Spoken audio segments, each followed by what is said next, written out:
Show. Bonjour à tous, bienvenue dans Première fois sur VL Media et pour cette dernière de l'année 2024, forcément, on voulait recevoir l'animateur avec lequel vous allez passer à l'an 2025. Christophe Beaugrand, comment ça va ? Ça va très bien. Oui, je vais effectivement, encore une fois, être à la tête de la dernière soirée de l'année sur TF1 avec Karine Ferry qu'on voit là. Voilà. Donc ce sera le mardi 31 décembre Exactement. sur TF1 à 21h10, c'est ça à peu près ? À peu près dans ces eaux-là. Et ce coup-ci, on va pas jusqu'au 12 coups de minuit, on va jusqu'à 23h50. Et après, il y a un feu d'artifice présenté par Nikos avec Soprano. Pour les 12 coups de minuit. Eh ben, on sera au rendez-vous, on va en parler évidemment dans un instant. Et puis on va parler aussi du nouvel an en général parce que tu es à l'antenne, mais je pense que dans la vie... Tu seras peut-être en train de faire la fête quelque et alors, part. je te confirme que c'est enregistré. Et oui, il voilà. m'est arrivé de faire le Nouvel An à l'époque sur LCI. J'ai déjà fait le Nouvel An en direct à la télé. Mais là, en l'occurrence, ça a été enregistré il y a 3 semaines. Et justement, quand ça a enregistré, c'est pas bizarre de fêter le Nouvel An 1 ou 2 mois à l'avance ? Et si, c'est super bizarre. On est obligé de.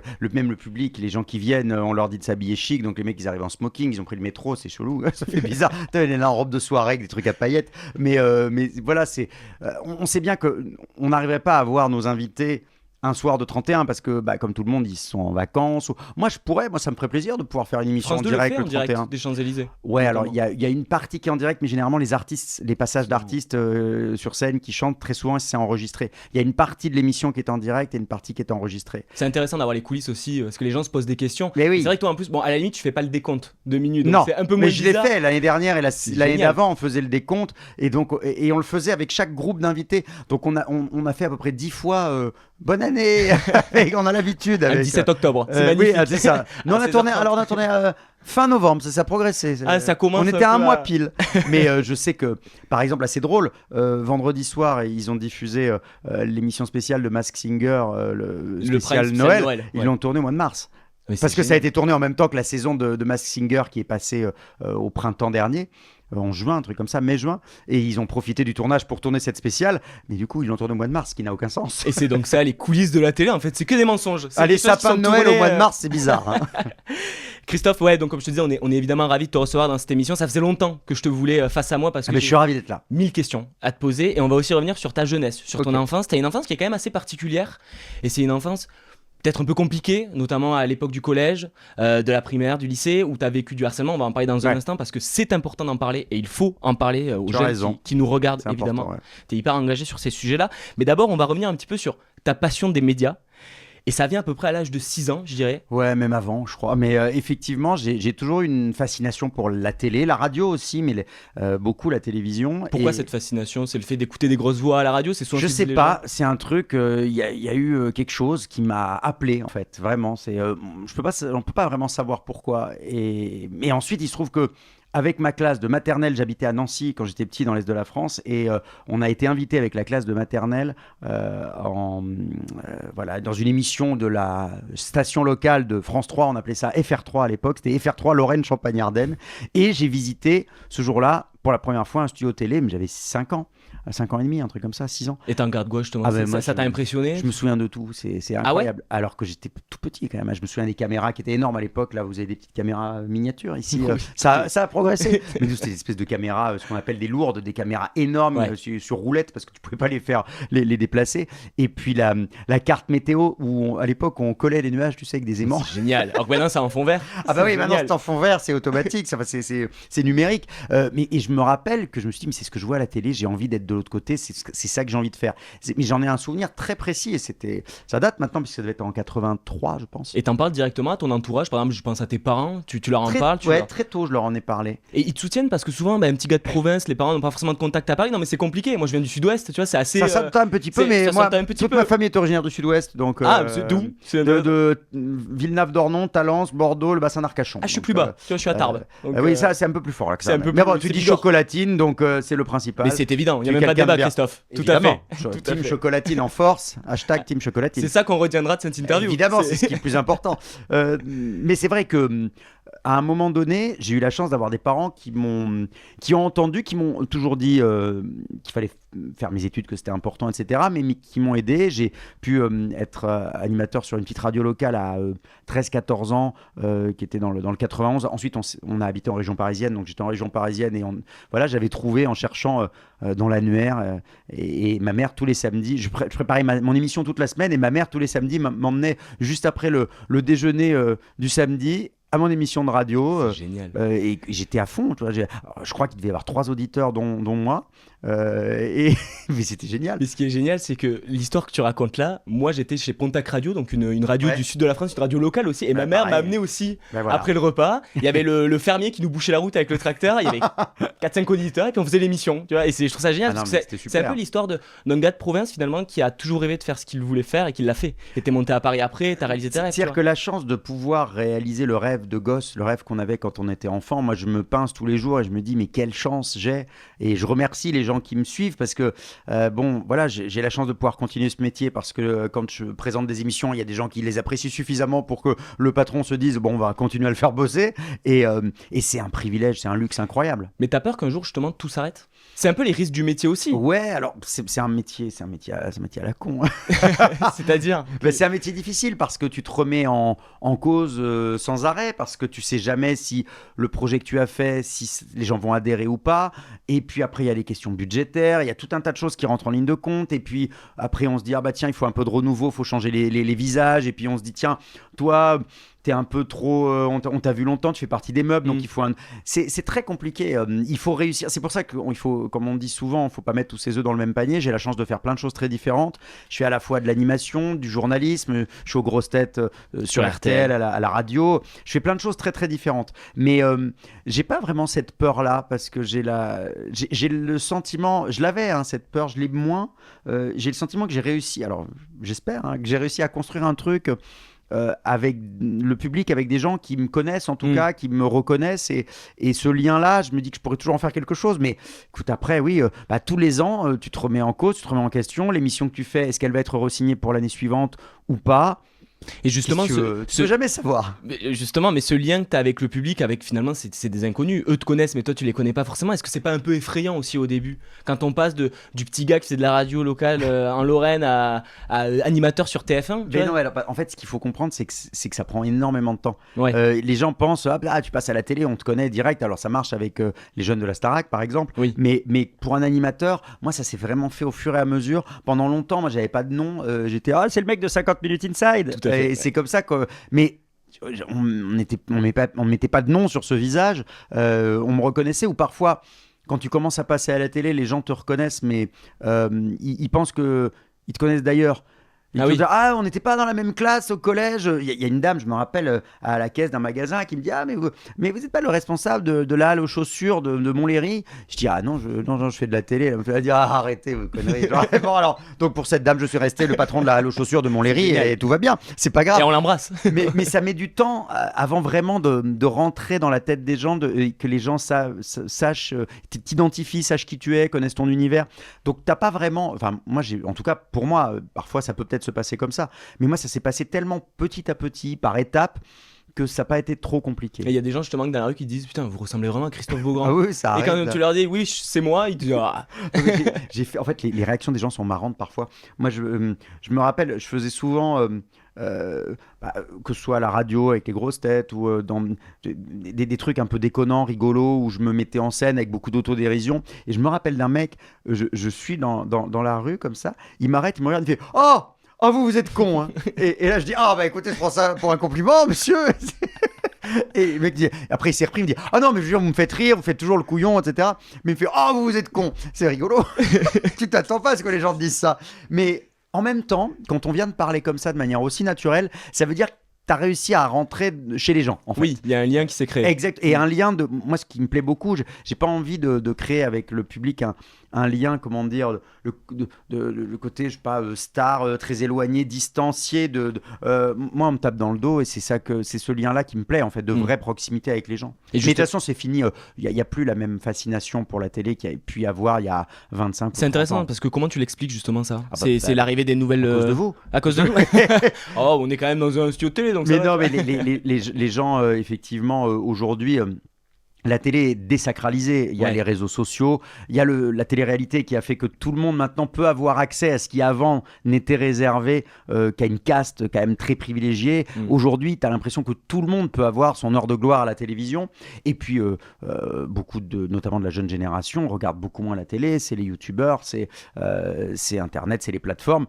Donc il n'y a plus cette même... Aujourd'hui, une émission qui marche, elle va faire 3-4 millions, c'est déjà énorme. Ouais. À l'époque, c'était 10 millions de téléspectateurs. Aujourd'hui, ça n'existe plus, ces audiences-là. Donc je pense que les choses sont plus... C'est devenu un peu plus un métier entre guillemets normal, même si évidemment les gens te reconnaissent et c'est un peu différent, c'est pas n'importe quel métier, mais quand même, il n'y a plus cette aura, cette fascination-là, je pense. Et justement, tu parlais des gens sympathiques dans la rue, généralement les gens sont plutôt sympas. Oui, généralement les gens ne t'insultent pas quand ils te voient dans la rue, ils le font sur les réseaux sociaux. Exactement, mais ça on va en parler. Alors toi, la différence, qu'on va aussi revenir sur ta jeunesse, durant cette jeunesse justement, tu subis du harcèlement au collège notamment, tu l'as expliqué dans une interview notamment accordée à Ouest France. Comment ça se déclenche? Comment ça se vit cette histoire? Pour les jeunes qui nous regardent, c'est important aussi. Écoute, moi, ça m'est arrivé même plus tôt que le collège. J'étais à l'école, en fait. J'ai été très solitaire. Petit, je pense que j'étais un peu en avance et qu'on m'a mis de côté très vite. Et puis, j'ai été identifié sans moi-même que je mette un nom sur ce que j'étais, en l'occurrence que j'étais homo, et j'ai été identifié comme homo et je me suis fait traiter de pédé dès l'école primaire. Alors que toi-même, tu savais même pas si tu l'étais ou pas. Je ne savais pas, je devais dégager quelque chose qui faisait qu'il devait y avoir des indices, je ne sais pas. Mais en tout cas, ce qui est sûr, c'est que j'ai vécu un rejet violent. Et t'en parles à tes parents à cette époque, ou justement c'est quoi, c'est tabou, c'est quelque chose que... Le harcèlement, c'est un peu une honte que tu perçois ça comme une honte un peu? Puis je pense que quand t'es gamin, alors moins aujourd'hui parce qu'on en parle beaucoup, c'est un phénomène dont on parle, et il y a une parole qui se libère, donc je pense qu'aujourd'hui les jeunes, même si c'est difficile, en parlent davantage. Moi de mon temps, on n'en parlait pas du tout de ce genre de choses, mais moi je me disais... je vais créer un problème dans la famille en fait. T'as pas envie d'être un problème, et donc tu fais comme si tout allait bien et ta maman te demande ça s'est bien passé à l'école, tu dis oui, même si ça s'est pas bien passé du tout, parce que t'as pas envie d'inquiéter, t'as pas envie d'être une source de problèmes supplémentaires. Ouais, c'est ça, c'est que t'as envie que tes parents soient fiers de toi et t'as envie de les rendre heureux, et t'as pas envie d'être possiblement quelque chose qui va poser problème. Et ils le découvrent comment, tes parents, s'ils le découvrent d'ailleurs? Ma mère l'a découvert dans le livre que j'ai sorti il y a 2 ans. Ah ouais? Et enfin, comment elle a réagi? On en a parlé après. Les enfants savent très bien dissimuler les choses. Oui. Alors voilà, moi j'ai un petit garçon maintenant, donc j'essaie de lui parler, d'être attentif aux signaux faibles, comme on dit, ce qui pourrait être des points de repère. Moi, j'étais assez solitaire. Je pense que ça, ma mère l'a vu, que j'avais peu d'amis, et je me suis beaucoup réfugié dans plein de choses, notamment la télévision, qui était C'est ce qui t'a permis de tenir un peu ce rêve? Ouais. Et puis quelque part, c'était un peu... comme j'étais assez solitaire, c'était mes amis. Il y avait une espèce de présence, quelque chose de très réconfortant. Et c'est pour ça que je pense, j'ai eu envie aussi de faire ce métier-là. Parce que je me suis dit, déjà, il y avait peut-être le côté revanche en me disant, vous m'aimiez pas, et ben là, je vais faire un métier où en tout cas, où je vais être adoubé par les gens d'une certaine manière. En tout cas, je vais oser me montrer. Il y a des gens que le phénomène de harcèlement renferme. Et à l'inverse, moi, je pense que ça a été paradoxalement un booster et que ça m'a donné envie de prouver que je pouvais faire des choses incroyables. Mais est-ce que justement ce besoin d'être à la télévision, d'être connu, c'est pas aussi des blessures d'une époque, ce besoin d'être aimé à tout prix par les gens? C'est une façon de se guérir, je pense, sans doute. Ouais. T'as fait ce métier pour te guérir en quelque sorte? Sans doute, ouais, je pense. Mais il y a beaucoup de gens que je connais qui ont fait ce métier-là. Quand tu discutes un peu avec, c'est des gens qui... Tout le monde... Enfin, c'est rarement des gens qui ont eu des parcours sans faille. Généralement, il y a un truc. C'est pas normal de vouloir montrer sa gueule à la télé, c'est pas logique du tout. Il y a un truc bizarre. Alors raconte-nous, quel est ton problème? Non, mais c'est vrai que il y a peut-être ce besoin de reconnaissance et qu'on te dise en fait, on t'apprécie. Ce besoin de se sentir aimé. Ouais, c'est ça, sans doute. Ouais. Et justement à l'époque. Après, c'est pas aussi clair. Enfin, c'est pas aussi Non, mais bien On sûr. se dit pas oui, ça, oui. c'est inconscient. On Oui. s'en rend compte après, on réfléchit, Oui, on on se dit essaie. rarement je veux être à la télé parce que je suis pas aimé. Enfin, Non, mais c'est ça, je pense que c'est un puzzle que tu reconstruis après quand tu es un peu plus âgé. Et justement, donc tu vis du harcèlement pendant Ouais. ton enfance, les gens te catégorisent homosexuel alors que tu le sais même pas, donc c'est de Ouais. l'homophobie, enfin voilà, toutes les choses horribles que les enfants font et que même les adultes font sur les Ouais, réseaux oui, sociaux. oui, je te confirme. Mais tu le découvres comment justement ton homosexualité? Est-ce que c'est par rapport au harcèlement que tu Ah vis non, mais c'est- en fait, très jeune, hein, je me suis. Je pense qu'à 10 ans, je le savais, même un peu avant. Hein, Ok. En tout cas, je voyais bien qu'il y avait un truc qui clochait par rapport à la majorité, on va dire. Ouais, Mais c'était une époque où on n'en parlait pas. Moi, c'était à la fin des années 80. Tu ouais, vois. c'était impensable Moi, d'en je suis né en parler à tes parents. 77, donc tu vois, quand je l'ai vraiment découvert, c'était fin des années 80, début des années 90. Il n'y avait aucune visibilité, rien du tout. On était très loin. Imagine bien, le mariage n'existait évidemment pas. Même le Pacs n'existait pas. Les débats du Pacs, c'est quand j'étais étudiant en 98, je crois, 98-99, quand j'étais étudiant en journalisme, et qu'il y a eu ces débats à l'Assemblée nationale pour l'union des couples avec le Pacs. Donc, vraiment, je parle d'une époque. C'est une époque où les choses ont évolué énormément et très vite. Ouais. Et du coup, moi j'étais avant, j'ai vu les choses se développer au fur et à mesure, mais oui, on n'en parlait pas. Donc tu te dis, quand tu découvres ça, il n'y avait pas Internet, donc tu ne peux pas chercher des choses pour essayer d'en savoir plus. Ouais, bah oui.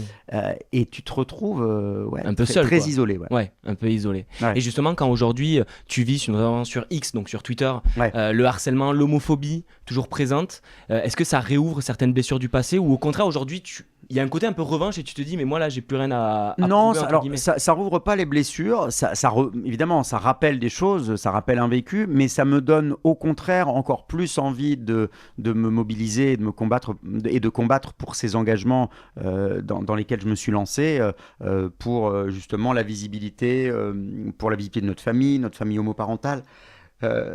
Contre l'homophobie évidemment, contre le harcèlement, et je pense qu'il faut prendre la parole pour ça. Donc c'est vrai que je réponds sur les réseaux sociaux, sauf quand c'est des pures insultes, là il y a rien à répondre, je bloque et parfois je porte plainte, mais sinon j'essaye de répondre et j'essaye de faire de la pédagogie. Non, parce qu'il y en a Parfois on certains. a envie Il y de en a- rentrer dedans, mais bon. il y en a certains, il n'y a aucune pédagogie. Tu faisais Bah une non. interview sur RTL où des gens t'insultent de pédophile parce que pour expliquer, ton fils Valentin est né par GPA, donc aux Ouais, États-Unis. avec une mère porteuse aux États-Unis. Ouais. C'est illégal en France actuellement, c'est Mhm. ça. Et il y a des gens qui te traitent de pédophile, de Ouais. voleurs d'enfants. Enfin, c'est d'une violence, mais. Ouais, ça c'est Parce que derrière, il y a quand même un homme. Enfin, ça peut être... c'est- Et puis un petit garçon surtout. Oui, un petit garçon, Parce que moi, à la exactement. limite, bon, on va dire, j'ai mon âge, je peux affronter des choses, mais des gens qui disent soi-disant qu'ils veulent protéger les enfants, qui écrivent des trucs monstrueux sur mon petit garçon, c'est un petit garçon qui a Mais comment- 5 ans, là, qui vient d'avoir 5 ans, et ouais, il y a des trucs. Moi, l'un des messages qui m'a le plus, qui m'a le plus choqué au moment de sa naissance. J'ai reçu un message en disant ah, évidemment, vous avez fait un petit garçon pour pouvoir l'enculer à merci. Waouh, ok, Voilà. c'est- Et là, mais quand c'est- tu reçois un truc d'une telle violence, tu te dis mais comment on peut écrire un truc pareil? Comment? Oui. Et tu disais tout à l'heure que les enfants sont violents, mais ce genre de phrases-là, c'est des adultes, même des vieux parfois. Oui, oui, Moi, c'est- j'ai fait un procès que j'ai gagné l'année dernière sur quelqu'un qui me harcelait. C'est un monsieur de 55 ans qui habite à Rouen. Voilà, et Et qui voilà, fait- qui est censé être quelqu'un, on va dire, de normal, d'inséré dans la société, etc. C'est pas un gamin de 14 ans qui écrit n'importe quoi. Non, non, c'est un adulte Ah, le censé problème, être responsable. Donc, ouais, mais on n'est pas normal quand on écrit ça. C'est ça le, non, mais c'est ça le voilà, truc, c'est que. c'est-à-dire qu'on est surpris parfois par le profil de Ouais. ceux qui harcèlent. Tu le prépares justement ton petit garçon à ça parce qu'un jour ou l'autre peut-être qu'il va le découvrir aussi. Le Oui, côté alors où, là, il a 5 ans, donc ouais, évidemment. évidemment non. Mais en revanche, je lui dis qu'il ne faut pas se moquer de ses petits camarades. Ouais. J'essaye de... Parce qu'on se met toujours dans la peau ton enfant, tu projettes toujours... Je travaille beaucoup sur la question du harcèlement, je fais des interventions dans des collèges ou des lycées. Et c'est vrai que en tant que parent, tu te projettes toujours en disant mon enfant va peut-être se faire harceler. Mais il y a une majorité d'enfants qui sont harceleurs. Oui, Et exactement. ton enfant peut devenir un harceleur, Ouais. même s'il pense lui que c'est des blagues et que c'est pour s'amuser, il se rendra peut-être pas compte qu'il fait souffrir. Donc j'essaye de faire beaucoup de pédagogie par rapport à ça, parce que voilà, il faut pas que mon fils fasse subir à d'autres ce que j'ai pu subir quand j'étais gamin. Ouais, ce serait Et justement, il faut aussi un parler. échec terrible. Il faut parler aussi à ces jeunes harceleurs, justement. Exactement. Il faut les accompagner aussi, en quelque sorte. Conscientiser, leur faire prendre conscience d'un comportement et que certaines personnes, ils imaginent qu'ils font des blagues, mais pour d'autres, ça peut se transformer en drame. Et évidemment, quand une blague vient tous les jours, que ça fait pas rire les gens en face, c'est plus une blague. C'est pernicieux, c'est insidieux, et ça peut mener jusqu'à des tentatives de suicide. Donc là, on rigole plus du tout. Ouais. Et tu as des gamins qui prennent conscience, une fois qu'un drame est arrivé, de ce qu'ils ont pu faire. Donc il vaut mieux essayer de faire de la prévention au maximum, mais c'est du boulot. Ouais. Et le plus important, évidemment, c'est d'en parler. Aussi. Exactement. D'en parler à des adultes, d'en parler à son entourage le plus possible, parce qu'il n'y a pas de honte. Et puis aujourd'hui, l'école, justement, travaille quand même là-dessus. Il y a un certain nombre de formations, de cours qui sont donnés pour prévention au harcèlement, à la sensibilisation. Donc aujourd'hui, les jeunes osent de plus en plus parler. Donc continuez, il ne faut jamais rester silencieux. À Elian Potier et Gabriel Attal qui font un travail, et je sais que tu les as accompagnés. Oui, j'étais là, j'ai présenté le lancement de la fondation de Gabriel Attal, qui est coprésidée évidemment par Elian Potier, également par une femme qui a perdu son petit garçon Nicolas, qui s'est suicidé l'année dernière. Et c'est vrai que, en tout cas, j'ai pris conscience qu'en ayant une notoriété, je ne pouvais pas ne pas en faire quelque chose. Ouais. Donc, quand on m'appelle pour des causes qui me tiennent à cœur, on est très sollicité quand on fait de la télévision, quand on est une personnalité, quand on est artiste, on est très sollicité. Moi, j'essaye de pas tout faire. J'en fais beaucoup déjà pour essayer d'être cohérent quand même dans les on va dire les combats que je porte, pour avoir le temps de le faire correctement aussi. Mais le harcèlement fait partie effectivement de ces combats pour lesquels j'essaye de me mobiliser. En tout cas, Christophe, merci. Merci pour ça. Avec plaisir, il y a du boulot, mais il faut comprendre qu'on est tous concernés en fait. Ouais. Et tout le monde peut faire quelque chose à son niveau, faut pas laisser passer. Quand tu entends des choses, même un petit cousin à toi, un neveu, quand tu entends des choses, tu ne peux pas laisser. Il ne faut pas laisser passer. C'est pas parce qu'on n'a pas été harcelé. Moi, vraiment, j'ai jamais été harcelé, qu'on peut pas combattre aussi ça. Bien sûr. C'est nos neveux, c'est nos cousins, c'est. Exactement. C'est tout le monde. Voilà, tout le monde peut être concerné. Et là encore, comme on le disait, dans le camp des harcelés comme celui des harceleurs. Exactement. Ben, merci Christophe en tout cas pour tout ça, et on suivra ça de près. On essaiera de regarder notamment. Le combat continue. Voilà, exactement. On va revenir sur ta carrière télé maintenant, Christophe. Et on a une petite casserole forcément qui dit grand bêtisier. J'en ai beaucoup moi. Ben, écoute, on en a choisi une. L'émission s'appelle Première fois, donc forcément. Vas-y. On a ressorti ta première apparition à la télé. Alors c'était à la fin des années 90. À peu près, tu participais à une émission qui s'appelait Sous vos applaudissements de Jacques Martin. Sur France 2, on te la sort quasiment à chaque fois. Et c'était un concours d'animateur télé. Et ben on regarde l'extrait. Eh ben on y va, quelle horreur. Oh merde. Oh le look. Il y a un problème de look, entre autres. Là, on dirait les années 70. Allez-y, à partir de maintenant. Il y a des carreaux dans le jury. Ok, donc bonjour, je m'appelle Christophe Beaugrand, j'ai 20 ans, je viens de région parisienne. Oh là là. Alors Beaugrand, pour commencer, c'est très simple, ça s'écrit comme les adjectifs. Et croyez-moi, c'est pas facile à porter tous les jours. Hein. Non, on voit bien que c'est pas vous qui vous faisiez appeler moche petit. J'avais 20 ans là. 21 ans. 3. Je m'as donné du poids. Ah, mais le colpel à tarte, ce collier bleu, c'est pas possible, mon Dieu. C'est vrai que t'as fait les habits d'Annie Briand.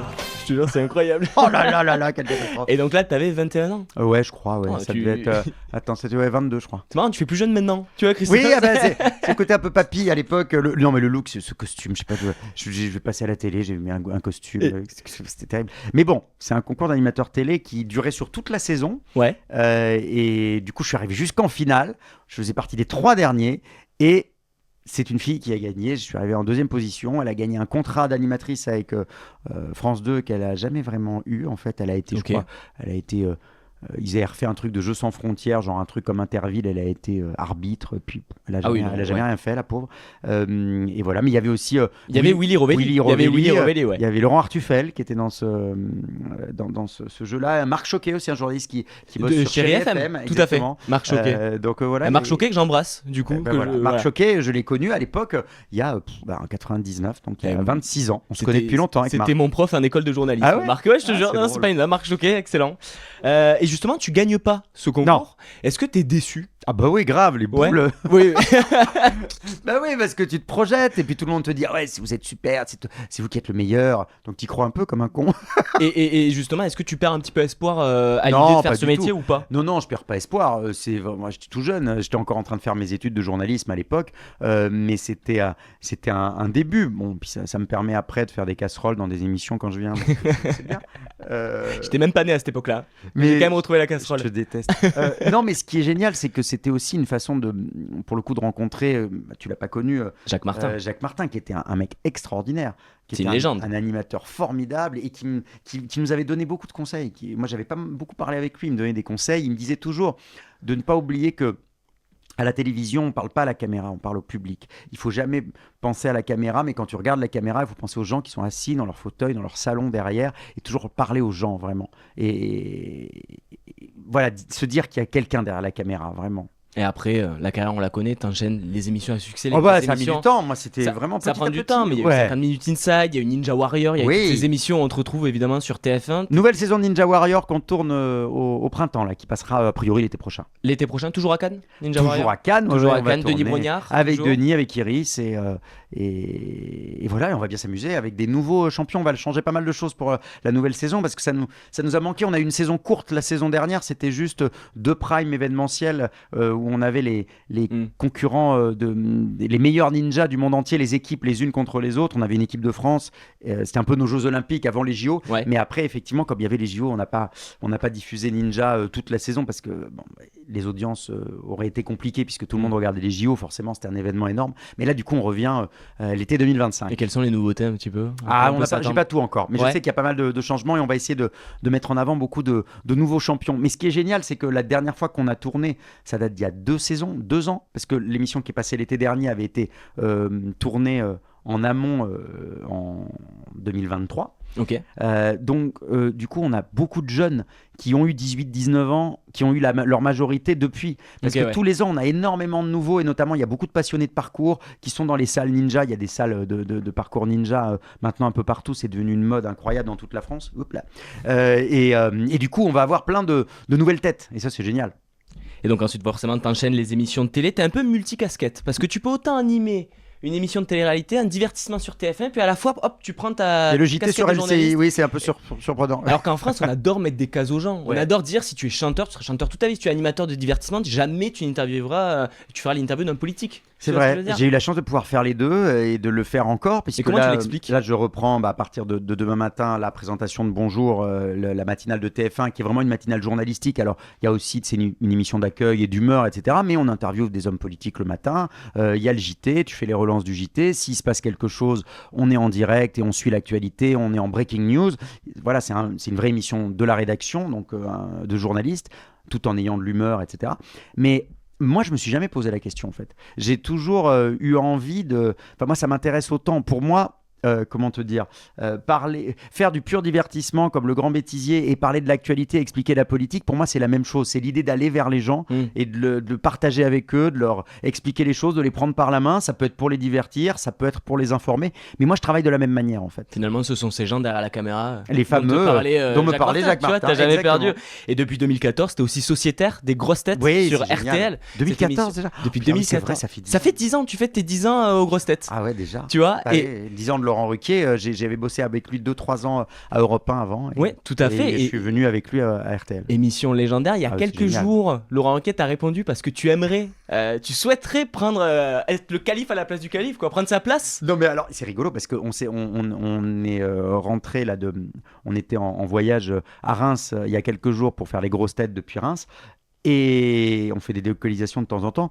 Et Laurent m'a dit « Oh là là, j'étais emmerdé, je voulais te demander pardon parce que j'ai répondu à cette interview, à un moment donné on me parle de toi, et j'ai vu comment ça a été écrit, il y a écrit, écrit n'importe quoi dans C'est les journaux. très à charge. Hein, Donc en j'ai quelque eu, sorte, hein. j'ai eu une brève dans Voici, dans Pure Média, etc., où il y a écrit que j'ai demandé la place de Laurent Ruquier à la direction d'RTL. Ça n'est pas vrai du tout. En fait, c'est juste qu'on a fait une émission il y a pas un mois, des grosses têtes, où on s'est marré et je l'ai un peu titillé en disant mais quand est-ce que vous prenez votre retraite? Moi j'ai bien envie de prendre votre place, et c'est parti de cette vanne là. Donc du coup maintenant il en fait un peu un running gag, donc Ouais. il le redit genre comme si on s'adore, on s'entend hyper bien, et Mais lui, il le fait exprès, tu vois, ça Oui. crée une espèce de petite, un truc, ça va voilà, un peu de poil à gratter dans l'émission, c'est rigolo.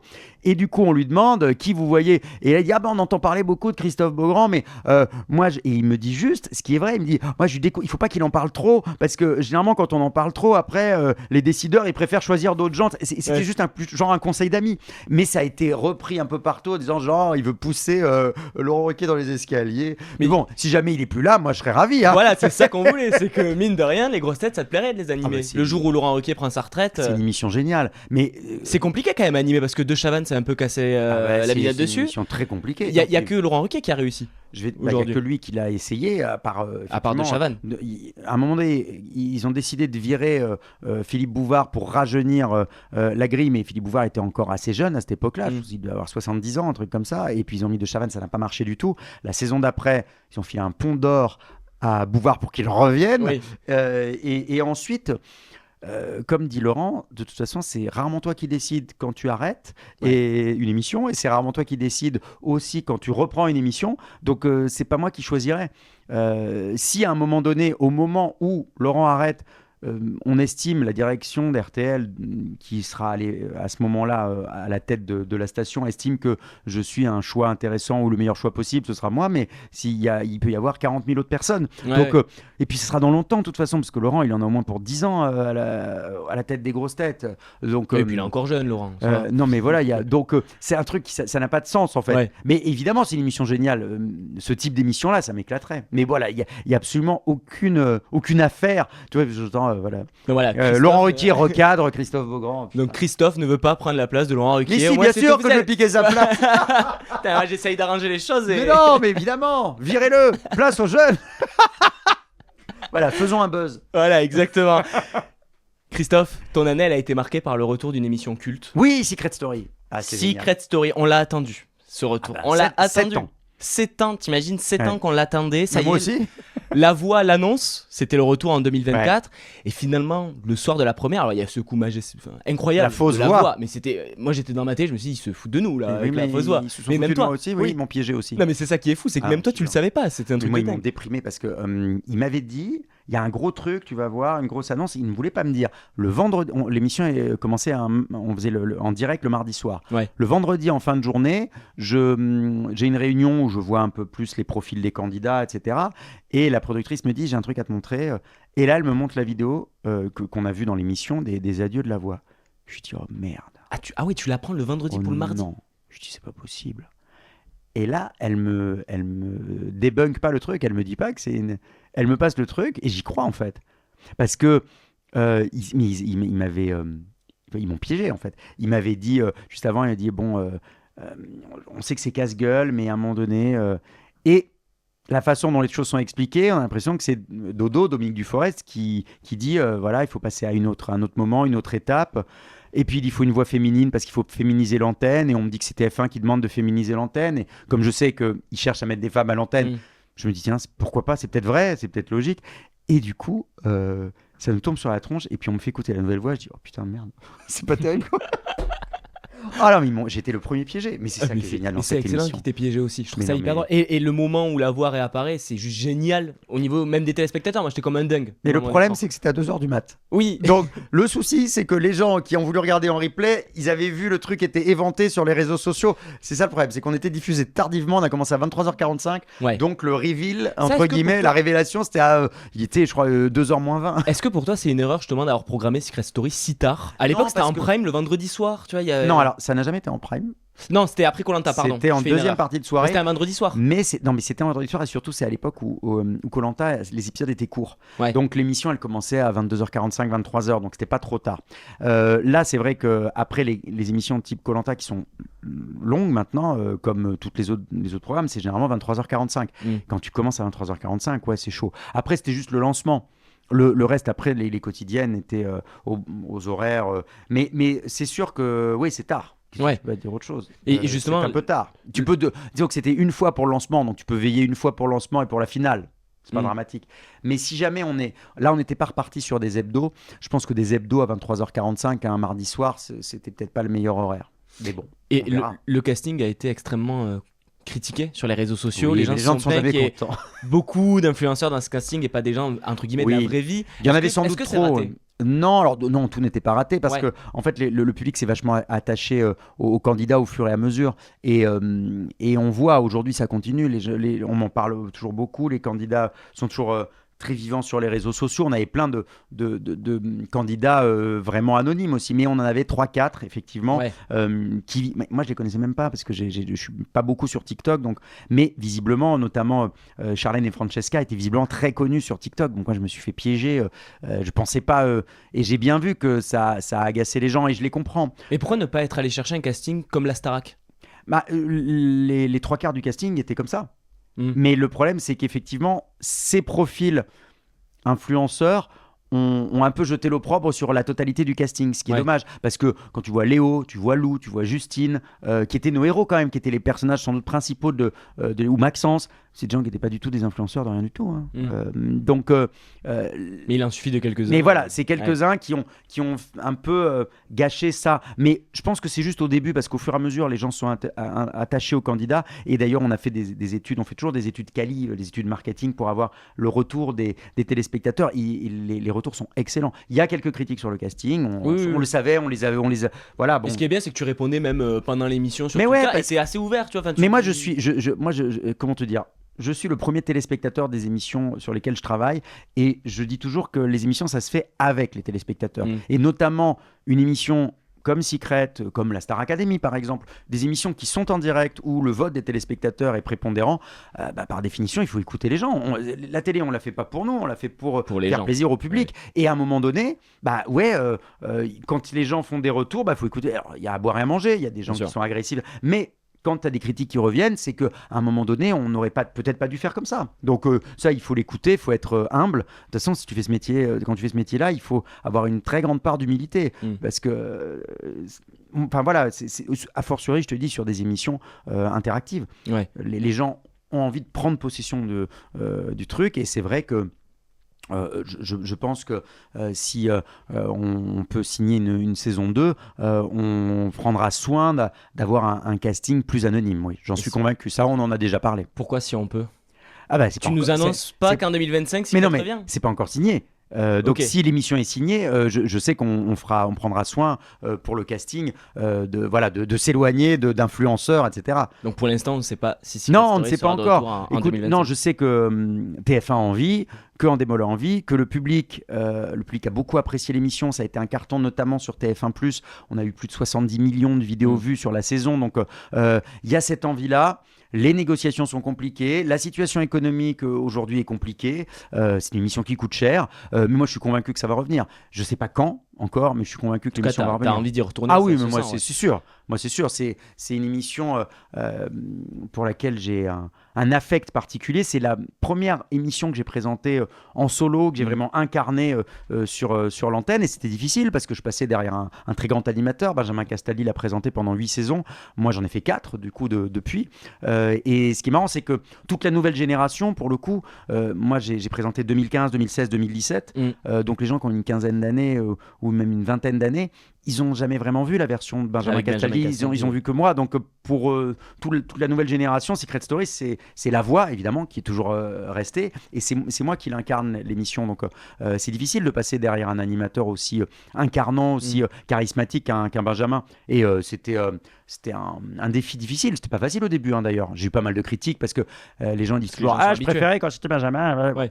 Bon, c'est la vie. Mais puis voilà, après ça passe. Puis personne n'est irremplaçable. Si un jour Ninja Warrior change de présentateur, ça arrivera peut-être. Il y a des gens qui diront je préférais quand j'étais beau grand. Et puis celui, peut-être toi qui prendra ma place. Bien sûr. Peut-être les gens se diront après c'est quand même mieux depuis que c'est lui.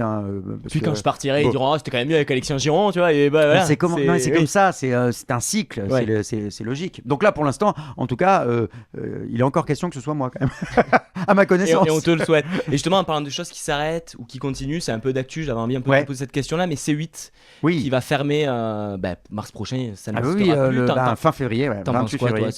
C'est très... J'ai été surpris. Ouais. J'ai été surpris parce que c'est du jamais vu. Il y avait eu, je me rappelle, un scandale quand j'étais ado où Skyrock avait failli fermer parce qu'il y avait eu des dérapages à l'antenne et que le CSA à l'époque, ce qu'on appelle l'ARCOM aujourd'hui, le gendarme de l'audiovisuel, avait... voilà, c'était pas passé loin. Il y aurait pu avoir un retrait de fréquence, etc. C'est la première fois que c'est décidé pour une chaîne de télévision. Alors c'est vrai qu'il y a eu beaucoup de dérapages, qu'il y a eu sans doute des excès et que à un moment donné, mais bon, en même temps il y a eu des amendes, il s'est passé des choses. Là, c'était comment te dire, la plus grosse sanction possible. Et c'est une sanction qui est tellement lourde de conséquences pour des centaines de personnes qui bossent, etc. Alors en télé, il y a beaucoup de gens qui sont intermittents, donc qui retrouveront probablement du travail ailleurs, voilà. Mais c'est violent, c'est violent. C'est surtout violent. Moi, j'ai des amis qui bossent sur l'émission William à midi, par exemple, où on sait que l'émission ne sera pas reprise, ça a été annoncé. Là, c'est hyper difficile. L'émission, elle marchait très bien le midi. C'est un sentiment d'un immense gâchis quand même. Donc c'est triste. Il faut surtout penser à tous ces gens qui sont dans l'ombre et qui travaillent souvent intermittents du spectacle. Il y a beaucoup de gens qui bossent en télé. Hein. Les gens Ouais. Moi, je me réjouis jamais que ce soit une émission ou une chaîne. Bon, ça n'arrive jamais, mais quand une émission s'arrête, ce genre de choses, il y a des gens qui disent c'est bien fait pour leur gueule. Moi, quand Secret s'est arrêté une première fois en 2017, il y a des gens qui disaient c'est super, génial. Il y a des gens qui bossent quand même. Il y a des gens qui se cassent le cul pour essayer de faire des bonnes émissions. Alors, on peut ne pas aimer, mais il suffit de zapper, de pas regarder. T'es pas obligé de regarder. Hein. Personne te force à regarder si une émission ne te plaît pas. En tout cas, pour les gens qui apprécient une émission et les gens qui travaillent sur une émission et qui donnent beaucoup d'eux-mêmes, parce que quand on travaille en télé ou en radio, on compte pas ses heures. C'est énormément d'investissement. Enfin, moi, je suis beaucoup dans l'affect. Donc, moi, j'ai même un investissement. Tu vois, c'est presque sentimental avec les équipes, etc. C'est hyper triste.